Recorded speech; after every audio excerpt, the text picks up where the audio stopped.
سلمیٰ کا بھائی کویت میں ہوتا تھا۔ ایک ایکسیڈنٹ میں سلمیٰ اور اس کے شوہر کی موت کے بعد اس کا بھائی سلمیٰ کی بیٹی رمشا کو اپنے گھر لے گیا۔ کویت جانے کے بعد مامی نے رمشا کو نوکرانی بنا لیا اور سارے کام اس سے کرواتی، اور جب جی چاہتا اس کے بچے رمشا کو مارنے پیٹنے لگتے اور وہ سسک سسک کر سو جاتی۔ ایک دن اس کے ماموں نے آنا تھا تو رمشا سے ہانڈی جل گئی تو مامی نے مار مار کر اس کا سارا جسم زخمی کر دیا اور شوہر کے آتے ہی اسے صاف کپڑے پہنا کر تیار کر دیا، اور جیسے ماموں نے آ کر رمشا کو گلے لگایا تو اس کے قدموں تلے سے زمین نکل گئی۔ جب رمشا جیسے ہی فرحان کے کمرے میں صفائی کرنے کے ارادے سے آئی، اس وقت وہ واش روم میں تھا۔ رمشا کی کوشش تھی کہ جلد از جلد کمرے کی صفائی کرے اور باہر نکل جائے، کیونکہ جانتی تھی کہ وہ غصے کا بہت تیز ہے۔ جیسے ہی اس نے فرحان کی چادر بچھانے کے لیے تکیہ ہٹایا، نیچے سے سگریٹ اور لائٹر پڑا تھا۔ فرحان اس وقت 16 سال کا ہوگا، رمشا کی عمر 12 سال تھی۔ یہ دیکھ کر وہ حیران ہوئی تھی کہ وہ سگریٹ پیتا ہے۔ اس کے ماموں اس معاملے میں بڑے سخت تھے۔ اگر انہیں پتہ چل جاتا کہ ان کا بڑا بیٹا چھپ چھپ کر سگریٹ پیتا ہے تو شاید فرحان کو بہت مار پڑتی۔ رمشا پاکستان میں رہتی تھی، رمشا کے ماموں کویت میں ہوتے تھے۔ جب اس کے والدین کی حادثاتی موت ہو گئی تھی، وہ ایکسیڈنٹ میں دونوں ہی مارے گئے تھے۔ اس کے ماموں کویت سے جب بہن اور بہنوئی کی تدفین کرنے آئے تو روتی بلکتی 10 سالہ رمشا کو بھی اپنے ساتھ لے گئے، لیکن رمشا کی مومانی فرزانہ کو تو جیسے کوئی نوکرانی مل گئی تھی، بلکہ یوں کہیں کہ مفت کی نوکرانی مل گئی تھی۔ سارے گھر کا کام انہوں نے رمشا سے کروانا شروع کر دیا، لیکن یہ بات اس کے ماموں مختار کو پتہ نہیں تھی کہ دن بھر ان کی بیوی رمشا کے ساتھ کیا رویہ رکھتی ہے۔ فرزانہ تو فرزانہ، اس کے بچے بھی بہت بدتمیز تھے۔ 2 بیٹے اور 1 بیٹی تھی۔ بڑا بیٹا 16 سال کا تھا، لیکن رمشا سے ایسے بات کرتا جیسے کسی ملازمہ سے کرتے ہیں۔ اس پر چیختا تھا، اس میں غصہ بھی بہت تھا۔ اگر فرحان کو کسی کا ڈر تھا تو صرف باپ کا ڈر تھا۔ آج بھی رمشا جب فرحان کے کمرے میں صفائی کرنے آئی تو تکیے کے نیچے سگریٹ اور لائٹر دیکھ کر پریشان بھی ہوئی تھی اور گھبرا بھی گئی تھی۔ اس نے سگریٹ اور لائٹر پکڑا، جیسے ہی اسے سائڈ ٹیبل کی دراز کے اندر رکھنے لگی، فرحان واش روم سے باہر آ چکا تھا۔ وہ یکدم گھبرا کر کھڑی ہو گئی، فرحان کو دیکھنے لگی۔ فرحان تولیے سے اپنا منہ صاف کر رہا تھا جب اس کی نظر رمشا پر پڑی اور اس کے ہاتھ میں پکڑے سگریٹ کی ڈبیا اور لائٹر پر پڑی تو اسے غصہ آنے لگا۔ وہ تیز قدموں سے رمشا کے پاس پہنچا تھا، اسے کہنے لگا، یہ تم نے میری سگریٹ اور لائٹر کیوں پکڑا ہے؟ وہ بہت گھبرا گئی تھی۔ ویسے ہی اس کے ساتھ بہت ظلم و زیادتی ہوتی تھی۔ اس کو تھا کہ فرحان کہیں اسے مارنا ہی نہ شروع کر دے، کیونکہ فرحان نے اپنا ہاتھ اس پر پہلے بھی کھولا ہوا تھا۔ ذرا سی غلطی نہیں ہوتی تھی کہ اسے تھپڑ مار دیتا تھا۔ وہ کہنے لگی، فرحان بھائی، وہ میں تو… رمشا کی بات یہیں تک تھی کہ جب اس نے اس کے ہاتھ سے سگریٹ اور لائٹر چھینا، کہنے لگا، میرے باپ کو بتانے جا رہی تھی۔ وہ نہیں میں سر ہلانے لگی۔ وہ کہنے لگا، رمشا، میں تمہارا گلا دبا کر تمہیں جان سے مار ڈالوں گا اگر تم نے میرے باپ کو کچھ بھی بتایا تو۔ وہ کہنے لگی، میں کچھ نہیں بتاؤں گی۔ لیکن اسی وقت مختار صاحب کمرے میں داخل ہوئے۔ جب بیٹے کے ہاتھ میں سگریٹ اور لائٹر دیکھا تو غصے سے آگ بگولا ہو گئے۔ فرحان کو لگا کہ جیسے مختار کو بھی رمشا نے بلایا ہے۔ مختار صاحب نے کہا، یہ سگریٹ یہ تمہارے ہاتھ میں کیا کر رہا ہے؟ فرحان بری طرح سے گھبرا گیا تھا، کہنے لگا، بابا کچھ بھی نہیں، یہ سگریٹ میں نہیں پیتا، وہ میرے دوست… بات یہیں تک پہنچی تھی کہ جب مختار نے ایک زوردار تھپڑ اس کے منہ پر مارا۔ کہنے لگے، اتنی سی عمر میں تم نے سگریٹ بھی پینا شروع کر دی۔ اپنی عمر دیکھو، پڑھائی پر تمہاری کوئی توجہ نہیں ہے اور تم سگریٹ پی رہے ہو۔ تمہاری ماں کیا اندھی ہے، اسے نظر نہیں آتا کہ تمہاری کیا کرتوتیں ہیں؟ اگر میں کمرے میں نہ آتا اور سگریٹ تمہارے ہاتھ میں نہ دیکھتا تو مجھے تو خبر ہی نہ ہوتی کہ تم کیا کر رہے ہو۔ شور کی آواز سن کر فرزانہ بھی جلدی سے کمرے میں آ گئی۔ فرحان کے چھوٹے بہن بھائی بھی آ گئے۔ فرحان کے رخسار پر پانچوں کی پانچوں انگلیاں چھپ چکی تھیں اور وہ قہر بھری نظروں سے رمشا کو ہی دیکھ رہا تھا، جیسے کہ سارا قصور بیچاری رمشا کا ہو۔ وہ تو پہلے ہی ڈری سہمی ایک طرف کھڑی تھی۔ فرزانہ کہنے لگی، کیا ہو گیا ہے مختار آپ کو؟ جوان بیٹے پر ہاتھ اٹھائیں گے؟ مختار کہنے لگا، یہ سب تمہارا کیا دھرا ہے، تم نے اسے بگاڑ کر رکھ دیا ہے۔ انہوں نے سگریٹ فرزانہ کے سامنے کی، کہنے لگے، یہ دیکھ رہی ہو، برخودار سگریٹ پی رہے ہیں، یہ عمر ہے اس کی سگریٹ پینے کی؟ میں باہر پورا دن سر کھپا کر واپس آتا ہوں اور آ کر مجھے یہ سب دیکھنا پڑتا ہے کہ بچے کیا کر رہے ہیں۔ تم کیا اندھی ہو؟ پورا دن گھر میں کرتی کیا ہو؟ مختار صاحب یوں تو آفس جا چکے تھے، لیکن اچانک سے ان کے سر میں درد ہونے لگا، بخار ہونے لگا، تو وہ آفس سے چھٹی لے کر گھر آ گئے۔ جیسے ہی گھر آئے تو فرحان کے کمرے سے چلانے کی آواز آئی۔ وہ رمشا پر بھڑک رہا تھا۔ جیسے ہی وہ کمرے میں گئے تو فرحان کے ہاتھ میں سگریٹ دیکھ کر تو ان کا دماغ ہی چکرا کر رہ گیا تھا۔ انہوں نے تو رمشا پر دھیان ہی نہیں دیا کہ رمشا کے ہاتھ میں جھاڑو ہے اور وہ صفائی کرتی ہے، کیونکہ فرزانہ پورا دن تو رمشا سے کام کرواتی تھی، لیکن مختار کے آنے سے پہلے پہلے اسے صاف ستھرے دھلے ہوئے کپڑے پہنا کر یوں بٹھا دیتی جیسے کہ رمشا نے کوئی کام کیا ہی نہیں ہے، اور خود کچن میں گھس کر روٹیاں پکانے لگتی تاکہ مختار کو لگے کہ سارا کام فرزانہ کرتی ہے۔ مختار کے آتے ہی اس کے رونے شروع ہو جاتے تھے۔ پورا دن گھر کے کام ختم نہیں ہوتے، میں تو تھک گئی ہوں۔ بیٹی میری ابھی 7 سال کی ہے، یہ بڑی ہو تو میرے ساتھ ہاتھ بھی بٹائے۔ تمہاری بھانجی کو تو پانی خود پینے کی عادت نہیں ہے، پانی بھی پینا ہو تو کہتی ہے ممانی پانی لا دیں۔ مختار میں تو تھک گئی ہوں۔ وہ یوں ظاہر کرتی کہ جیسے رمشا کسی کام کو ہاتھ ہی نہیں لگاتی، حالانکہ جیسے ہی رمشا پاکستان سے آئی تھی فرزانہ نے اسے کچن کا راستہ دکھا دیا تھا۔ 2 سال میں تو وہ گھر کے سارے کاموں کی ذمہ داریاں لے چکی تھی، بس ایک روٹیاں تھیں جو فرزانہ بناتی تھی، وہ بھی اس وقت جب مختار کے آنے کا وقت ہوتا تاکہ اسے لگے کہ سارا کام فرزانہ کرتی ہے۔ فرزانہ کہنے لگی اچھا ٹھیک ہے، ہو گئی بچے سے غلطی، کیا اسے جان سے مار ڈالیں گے؟ یہ کہتے ہوئے فرزانہ نے سگریٹ اور لائٹر کو کچرے میں پھینکا اور فرحان کا ہاتھ پکڑ کر اسے کمرے سے باہر لے گئی۔ وہ کہنے لگا امی یہ سارا کیا دھرا رمشا کا ہے، اس نے ہی میری سائڈ ٹیبل سے سگریٹ اور لائٹر نکالا تھا اور بابا کو دکھانے جا رہی تھی۔ بابا تو آفس میں تھے، یہ پہلے بھی دیکھ چکی ہوگی، اس لیے اس نے بابا کو آفس سے فون کر کے بلایا ہوگا تاکہ وہ مجھے رنگے ہاتھوں پکڑ سکے۔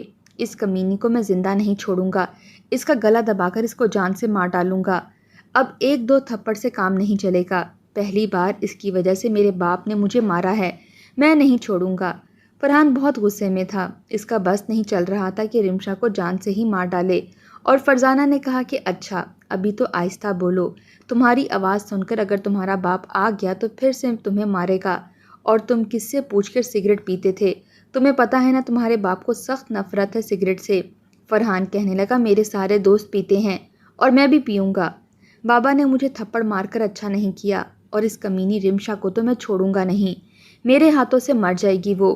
بہرحال فرزانہ نے مختار کو بھی سمجھا دیا کہ فرحان پر ہاتھ نہ اٹھائیں۔ مختار کہنے لگا کہ اگر دوبارہ مجھے اس کے ہاتھ میں سگریٹ اور لائٹر نظر آیا تو میں اس کا وہ حشر کروں گا کہ دنیا دیکھے گی۔ یہ کہہ کر وہ اپنے کمرے میں چلے گئے تھے، اور فرحان بس خطرناک نظروں سے رمشا کو دیکھے جا رہا تھا جو ڈری سہمی ایک طرف ہی کھڑی تھی۔ مختار کہنے لگا میرے سر میں درد ہے، مجھے بخار ہے، فرزانہ مجھے دوائی دو، میں سونا چاہتا ہوں۔ فرزانہ جلدی سے کمرے میں بخار کی دوائی لے گئی۔ مختار جب سو چکا تو وہ کمرے سے باہر آئی، اس وقت رمشا برتن دھو رہی تھی۔ اس نے آتے ہی رمشا کے کان پکڑ لیے، کہنے لگی کمینی میسنی بنتی ہے، میرے بیٹے کی شکایت لگاتی ہے اپنے ماموں کو، تیرا میں وہ حال کروں گی کہ تو یاد کرے گی۔ اس کا کان پکڑ کر بری طرح سے اسے دبایا تھا، وہ بیچاری کرا کر رہ گئی تھی۔ کہنے لگی ممانی جان میں نے کچھ نہیں کیا، مجھے نہیں پتا ماموں کیسے واپس آ گئے۔ فرزانہ کہنے لگی زیادہ ننھی مت بنو، میں تمہیں اچھی طرح سے جانتی ہوں، تم جو فتنے باز ہو، میں سب سمجھتی ہوں۔ آئندہ اگر تم نے فرحان کی کوئی بھی شکایت لگانے کی کوشش کی تو میں تمہارا وہ حال کروں گی کہ تم یاد رکھو گی۔ ابھی تمہارا ماموں گھر پر نہیں ہوتا تو میں بتاتی تمہیں کہ شکایت لگانے کا نتیجہ کیا ہوتا ہے۔ پتہ نہیں کیوں مختار نے کویت میں تمہیں لا کر میرے سر پر بٹھایا ہے، وہیں کہیں یتیم خانے میں تمہیں پھینک دیا ہوتا، کیا مصیبت ہے۔ دیکھو فرحان کو اگر تم نظر بھی آ گئی نا تو تمہارا گلا دبا دے گا، سمجھی؟ اچھا نہیں کیا تم نے۔ یہ کہہ کر مومانی کچن سے باہر چلی گئیں۔ وہ روئے جا رہی تھی، جانتی تھی کہ فرحان اسے چھوڑے گا نہیں، کیونکہ ذرا سی غلطی پر وہ رکھ کر چماٹ اس کے منہ پر مارتا تھا کہ اس کا دماغ سے چکرا کر رہ جاتا، کہتا تھا میرا کام غلط کرو گی تو تمہارے ہاتھ توڑ دوں گا، اور اب تو اس کو یقین تھا کہ شاید رمشا نے اس کی شکایت مختار سے لگائی ہے۔ جیسے ہی وہ برتن دھو کر کچن صاف کر کے باہر نکلی تو فرحان لاؤنج میں بیٹھا ٹی وی دیکھ رہا تھا۔ جیسے ہی رمشا کو دیکھا تو اسے غصے سے گھورنے لگا۔ رمشا سہمی سہمی نظروں سے فرحان کو دیکھ رہی تھی، پھر اس کے پاس آ گئی۔ لاؤنج میں اس وقت کوئی نہیں تھا۔ کہنے لگی فرحان بھائی مجھ سے قسم لے لیں میں نے ماموں کو کچھ نہیں بتایا۔ کہنے لگا ابھی یہاں سے دفع ہو جاؤ، تمہیں کل بتاؤں گا جب ابو آفس میں ہوں گے، ابھی تو جاؤ یہاں سے۔ شام کو مختار کی طبیعت کافی بہتر ہو گئی تھی۔ اس نے بچوں کے ساتھ چائے پی۔ مختار کے اٹھنے سے پہلے پہلے رمشا کو فرزانہ صاف ستھرا لباس پہنا چکی تھی۔ رمشا بھی وہیں ٹیبل پر بیٹھی چائے پی رہی تھی، لیکن دل خوف سے ہلکورے مار رہا تھا کہ پتہ نہیں اب فرحان اس کے ساتھ نہ جانے کیسا سلوک کرے گا۔ جیسے ہی اگلے روز مختار اپنے آفس گیا، اس کے چھوٹے بہن بھائی اسکول گئے ہوئے تھے، لیکن اس نے آج کالج کی چھٹی کی تھی۔ ماں بھی صبح اٹھتے ہی ناشتہ کر کے اپنی پڑوسن سے ملنے چلی گئی۔ گھر میں صرف فرحان تھا یا پھر رمشا۔ فرحان نے جب رمشا کو کچن میں کام کرتے دیکھا تو کچن میں آ گیا، اس کے ہاتھ سے برتن چھین کر پھینکے اور اس کا بازو پکڑ کر اسے اسٹور روم میں لے گیا۔ وہ بار بار چلانے لگی کہ فرحان بھائی میں نے ایسا کچھ نہیں کیا، خدا کے لیے مجھے معاف کر دو، لیکن وہ اسے اسٹور روم میں لے گیا۔ وہاں لے جا کر اسے اندر دھکا دیا اور خود بھی اندر چلا گیا۔ اسٹور روم کا دروازہ بند کر دیا، پھر اپنی جیب سے سگریٹ نکالی، منہ میں رکھ کر اسے جلائی۔ رمشا اس کے سامنے ہاتھ جوڑے منت سماجت کر رہی تھی کہ وہ اسے چھوڑ دے۔ اس نے سگریٹ جلائی اور سگریٹ کے ایک دو کش لینے کے بعد سگریٹ منہ سے نکالی اور اس کی آستین اوپر کر کے اس کے بازو پر جلتا ہوا سگریٹ لگا دیا۔ وہ چلانے لگی، بلبلا اٹھی، لیکن کوئی نہیں تھا جو اس پر رحم کھاتا۔ فرحان نے جلتے ہوئے سگریٹ سے اس کا بازو جلا دیا تھا۔ وہ چلائے جا رہی تھی، روئے جا رہی تھی۔ فرحان کہنے لگا آئندہ اگر میری شکایت لگائی تو اس سے بھی برا حال کروں گا، اور اگر تم نے بابا کو یہ بتایا کہ میں نے تمہارا ہاتھ سگریٹ سے جلایا پھر تو میں تمہیں جان سے مار ڈالوں گا، سمجھی نا؟ یہ کہہ کر وہ اسٹور روم سے باہر آ گیا۔ اسٹور روم کا دروازہ بھی بند کر کے باہر سے لاک کر دیا۔ رمشا تو روئے جا رہی تھی، تڑپے جا رہی تھی۔ 1 گھنٹے تک روتی رہی۔ اسٹور روم کے اندر نہ کوئی کھڑکی تھی نہ ہی کوئی روشن دان۔ اس کا دم گھٹنے لگا۔ وہ درد کو بھول چکی تھی کیونکہ سانس نہیں آ رہا تھا۔ گھٹن کا احساس بھی بہت زیادہ بڑھ گیا تھا۔ اس نے دروازہ کھٹکھٹانا شروع کر دیا، لیکن کوئی بھی دروازہ نہیں کھول رہا تھا۔ وہ روئے جا رہی تھی۔ 2 گھنٹے مسلسل رونے کے بعد وہ بے ہوش ہو چکی تھی۔ جب ہوش آیا تو وہ اپنے کمرے میں تھی۔ فرزانہ بڑے غصے سے اسے گھور رہی تھی۔ کہنے لگی کیا موت پڑ گئی تھی تمہیں؟ شکایت لگانے سے پہلے تم نے یہ نہیں سوچا تھا کہ فرحان کی شکایت لگا رہی ہو؟ آج تک اس نے اپنے بہن بھائیوں کو نہیں بخشا تو وہ تمہیں بخش دیتا؟ تھوڑی دیر تمہیں اسٹور روم میں کیا بند کر دیا؟ تم تو یوں گش کھا کر بے ہوش پڑی تھی جیسے نہ جانے کیا ہو گیا۔ چلو اٹھو اور صفائی کرو، اس سے پہلے کہ تمہارا ماموں آ ٹپکے ہمارے سر پر۔ کہتا ہے میری بھانجی کو بڑا اچھا رکھو، اس کو کچھ مت کہنا، جیسے ہم نے ٹھیکہ لے رکھا ہے دوسروں کی اولاد پالنے کا۔ چلو جلدی کرو۔ وہ جانتی تھی کہ اس کی ممانی کو اس بات سے کوئی فرق نہیں پڑتا۔ اس کے بیٹے نے اس کے بازو پر جلتا ہوا سگریٹ لگایا ہے۔ وہ بیچاری اپنے آنسو پونچھتے ہوئے کچن میں آ گئی۔ سنک برتنوں سے بھرا پڑا تھا۔ اس نے برتن دھوئے، بازو تکلیف اور درد سے بازو اکڑ چکا تھا۔ بڑی مشکل سے اس نے الٹے ہاتھ سے ہی سارے کام کیے تھے۔ ذرا سا کام غلط ہو جاتا تو فرزانہ اس پر بھڑک اٹھتی، کہتی کیا ٹوٹے ہوئے ہاتھوں سے کام کر رہی ہو؟ وہ بیچاری اپنے آنسو پی کر رہ جاتی۔ ابھی رمشا کا زخم بھرا بھی نہیں تھا کہ جب فرزانہ اسے کہنے لگی کہ آج کے بعد کھانا بھی تم بناؤ گی، مجھ سے نہیں پکتا یہ کھانا وانا، اور دیکھو سارے کام اپنے ماموں کے آنے سے پہلے پہلے تم کرو گی۔ وہ کہنے لگی ممانی مجھے آپ بتا دیں کہ کیسے کھانا پکتا ہے، حالانکہ ساری سبزی پیاز سب کچھ وہی کاٹتی تھی، فرزانہ صرف کھانا ہی بناتی تھی۔ کہنے لگی کہ میں بتاتی ہوں تمہیں۔ 2 منٹ میں اس نے ہانڈی بنانے کا طریقہ بتایا اور خود پڑوسن کے گھر چلی گئی۔ رمشا نے جلدی سے سارے گھر کی صفائی کی، برتن دھوئے، کچن صاف کیا، آٹا بھی گوندا، پھر ہانڈی بنانے لگی۔ کھانا بناتے بناتے اس کے بازو سے خون بہنے لگا اور درد اٹھنے لگا۔ وہ جلدی سے اپنے کمرے میں چلی گئی۔ وہاں ایک زخموں کی ٹیوب پڑی تھی، وہ اپنے بازو پر لگانے لگی، لیکن درد بہت ہو رہا تھا، کافی گہرا زخم تھا، خون بھی رس رہا تھا۔ وہ رونے لگی، اپنے ماں باپ کو شدت سے یاد کرنے لگی جن کی وہ اولاد تھی، بیٹی تھی، اور وہ اس کے منہ سے ہر نکلی ہوئی بات کو پورا کرتے تھے، لیکن قسمت نے اسے یہاں لا کر پٹخا تھا جہاں وہ گھر کے سارے کام بھی کرتی تھی اور باتیں بھی سنتی تھی۔ کسی کو بھی اس پر ترس نہیں آتا تھا۔ اسے اپنے ماں اور باپ کی یاد آنے لگی۔ اس کا باپ تو اسے شہزادیوں کی طرح رکھتا تھا۔ ابھی تک اسے اپنے ماں کے ہاتھ سے کھانا کھانے کی عادت تھی۔ جب اس کا باپ گھر آتا تو ڈھیروں چیزیں رمشا کے لیے لے کر آتا، اچھے سے اچھا کپڑا، کھلونا، کھانے پینے کا سامان، جو وہ فرمائش کرتی وہ پوری ہوتی تھی، اور یہاں اسے سوکھی روٹی کھانے کو ملتی تھی۔ اس پر بھی وہ صبر شکر کر رہی تھی۔ اپنے ماں باپ کی یاد آتے ہی وہ پھوٹ پھوٹ کر رونے لگی۔ اسے اندازہ ہی نہیں ہوا کہ وہ سالن چڑھا کر آئی ہے۔ سالن کی بو آنے لگی تو پھر وہ فوراً سے کچن میں بھاگی تھی۔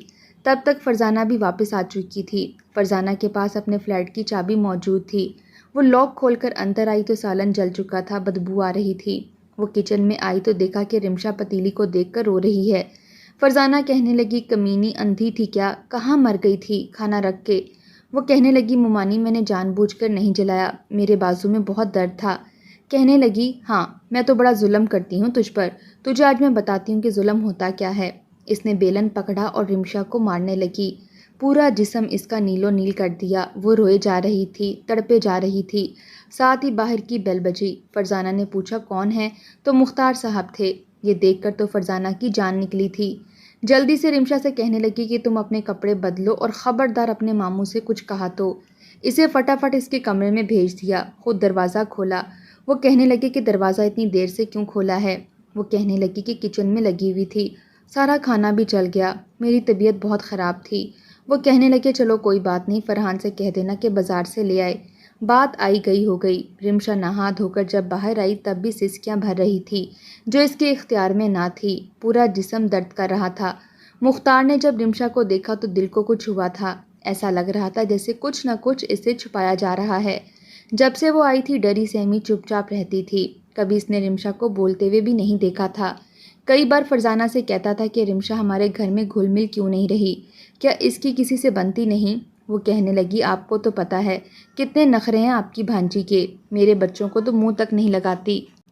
فرحان اور ریحان تو ویسے بھی اس سے بڑے ہیں اور فائزہ بہت چھوٹی ہے، فائزہ کے ساتھ بھی وہ بنا کر نہیں رکھتی۔ اب میں کیا کروں؟ گھر کے کام کاج کروں یا آپ کی بھانجی کے نخرے اٹھاؤں یا اس سے وجہ جانوں کہ وہ چپ چپ کیوں رہتی ہے؟ مختار فرزانہ کو اکثر کہتے تھے کہ دیکھو یتیم بچی ہے، اپنے گھر میں لاڈوں میں پلی ہے، تھوڑا سا تم اس کے ساتھ بیٹھ جایا کرو، بات چیت کر لیا کرو، میری تو ڈیوٹی بہت ٹف ہے، صبح کا جاتا ہوں رات کو آتا ہوں اور کھانا کھانے کے بعد بس ایک ہی خواہش ہوتی ہے کہ سو جاؤں، مجھے تو اپنے بچوں کے پاس بیٹھنے کا بھی وقت نہیں ملتا، بھانجی کو کیا خاک وقت دوں گا؟ فرزانہ کہہ دیتی، فکر مت کیا کریں، آہستہ آہستہ اسے ہمارے گھر کی عادت ہو جائے گی، آپ کیوں فکر کرتے ہیں؟ مختار کے سامنے فرزانہ رمشا سے بڑا پیار جتاتی تھی، کبھی اس کو اپنے ساتھ گلے بھی لگا لیتی، اس کا ماتھا بھی چوم لیتی جیسے کہ اسے بڑی ہمدردی ہے، لیکن پیچھے سے کوئی ملازموں کے ساتھ بھی ایسا سلوک نہیں کرتا ہوگا جیسا وہ رمشا کے ساتھ کرتی تھی۔ مختار آج جلدی آ گیا تھا، ارادہ تو یہی تھا کہ بچوں کے ساتھ وقت گزارے گا۔ اس نے فرحان کو فون کیا، کہنے لگا کہ گھر آتے ہوئے کھانا لے آنا، تمہاری ماں سے کھانا جل گیا ہے۔ وہ گھر پر کھانا لے آیا۔ سب کھانا کھا رہے تھے لیکن رمشا سے تو درد کے مارے روٹی بھی نہیں کھائی جا رہی تھی۔ وہ بڑی مشکل سے ایک ایک نوالا لے رہی تھی۔ آج مختار اسے بڑے غور سے دیکھ رہے تھے۔ کہنے لگا، بیٹا تم کیوں چپ چپ رہتی ہو؟ سب کے ساتھ بولا کرو، باتیں کیا کرو، یہ تمہارا ہی گھر ہے، تمہیں یہیں رہنا ہے۔ وہ چپ چاپ بیٹھی رہی لیکن لگ رہا تھا کہ جیسے رو رہی ہے۔ کھانا کھانے کے بعد مختار نے اسے اپنے کمرے میں بلایا۔ جیسے وہ کمرے میں گئی پھر اس کا چہرہ دیکھ کر بہن کی یاد بڑی شدت سے آئی تھی۔ مختار نے جیسے ہی رمشا کو گلے لگایا کہ وہ کرہانے لگی، چلانے لگی۔ مختار تو ڈر گیا تھا، کہنے لگا، کیا ہوا؟ کہنے لگی، میرے جسم میں بہت درد ہو رہا ہے۔ جیسے ہی مختار نے رمشا کا آستین اوپر کر کے دیکھا تو نیل کے نشان تھے، دوسری آستین اوپر کی تو اس پر سگریٹ کا جلا ہوا نشان تھا۔ سمجھ گیا تھا کہ بھانجی کے ساتھ اس کے پیچھے اچھا سلوک نہیں ہوتا۔ اس نے فرزانہ اور فرحان کو بلایا، کہنے لگا کہ فرزانہ میں تمہیں طلاق دے کر تمہارے میکے بھیج دوں گا اور اپنے بچوں کو بھی اپنے ساتھ لے جانا، جہاں چاہے لے جاؤ یا پھر انہیں یتیم خانے بھجوا دو۔ میں سوچ بھی نہیں سکتا تھا کہ تم لوگ انسانیت سے گر جاؤ گے اور میری معصوم بھانجی کے ساتھ یہ سلوک کرو گے۔ یہ سن کر فرزانہ رونے لگی کہ وہ آئندہ اس کے ساتھ اچھا سلوک کرے گی۔ مختار نے ان سے قسم اٹھوائی تھی کہ وہ اگر رمشا کے ساتھ کوئی بھی بدسلوکی کریں گے تو وہ اسے چھوڑے گا نہیں، طلاق دے گا۔ اور فرحان بھی ڈر گیا تھا کہ اب اگر باپ نے اس کے ہاتھ پر یا اس کے جسم پر کوئی بھی نیل کے نشان دیکھے تو سمجھ جائے گا کہ ہم اسے مارتے ہیں۔ فرزانہ نے تو روتے روتے توبہ کر لی تھی، جانتی تھی کہ اگر طلاق ہو گئی تو وہ بھی رل جائے گی اور اس کے بچے بھی، اس لیے رمشا سے اپنا رویہ اس نے درست کر لیا۔